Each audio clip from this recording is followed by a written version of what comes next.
नेपाल में कुदरत ने ऐसा कहर बरपाया है कि कुछ ही समय में पूरा इलाका पानी और मलबे की चपेट में आ गया। नेपाल के रासो जिले में आए भीषण फ्लैश फ्लड ने कम से कम 8 लोगों की जान ले ली है, जबकि गांवों, सड़कों, पुलों और हाइड्रो पावर प्रोजेक्ट्स को भारी नुकसान पहुंचा है। सबसे चिंता की बात यह है कि बाढ़ का असर सिर्फ नेपाल तक सीमित नहीं है। जिस भोटे कोशी नदी में अचानक उफान आया, उसका पानी आगे चलकर भारत की तरफ भी जाता है। आखिर इतनी तेजी से पानी आया कैसे? कौन कौन से इलाके सबसे ज्यादा प्रभावित हुए और नेपाल के पावर सेक्टर को कितना बड़ा झटका लगा है? आइए पूरा मामला समझते हैं। नेपाल के पहाड़ी रासो जिले के स्याप्रुबेसी और टिमुरे इलाके इस फ्लैश फ्लड से बुरी तरह प्रभावित हुए हैं। यह इलाका चीन के तिब्बत क्षेत्र की सीमा के पास स्थित है और यहां से होकर भोटे कोशी नदी गुजरती है।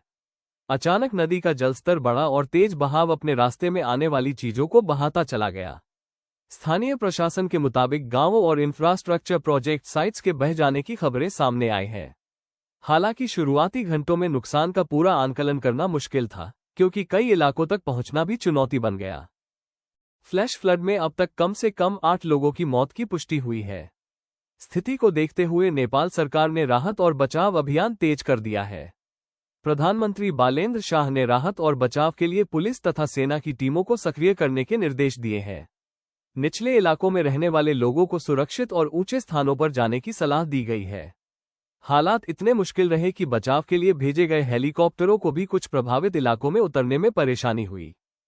इस आपदा का सबसे बड़ा असर सिर्फ लोगों पर नहीं, बल्कि इंफ्रास्ट्रक्चर पर भी पड़ा है। बाढ़ के तेज बहाव ने सड़क और पुलों को नुकसान पहुंचाया है। कई जगहों पर संपर्क मार्ग बाधित हुए हैं, जिससे राहत और बचाव टीमों के लिए प्रभावित इलाकों तक पहुंचना मुश्किल हो गया है। स्याप्रुबेसी और टिमुरे जैसे इलाके पहाड़ी और संवेदनशील क्षेत्र हैं, इसलिए सड़क संपर्क टूटने का मतलब है कि राहत पहुंचाने में अतिरिक्त चुनौती। नेपाल के लिए इस बाढ़ का एक और बड़ा नुकसान हाइड्रो पावर सेक्टर को हुआ है। कई जलविद्युत परियोजनाओं और उनसे जुड़े इंफ्रास्ट्रक्चर को नुकसान पहुंचा है।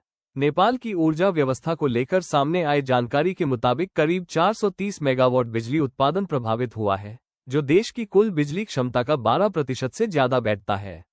रासो और नुवाकोट इलाकों में कई ऑपरेशनल और under construction hydro power projects को नुकसान की खबर है।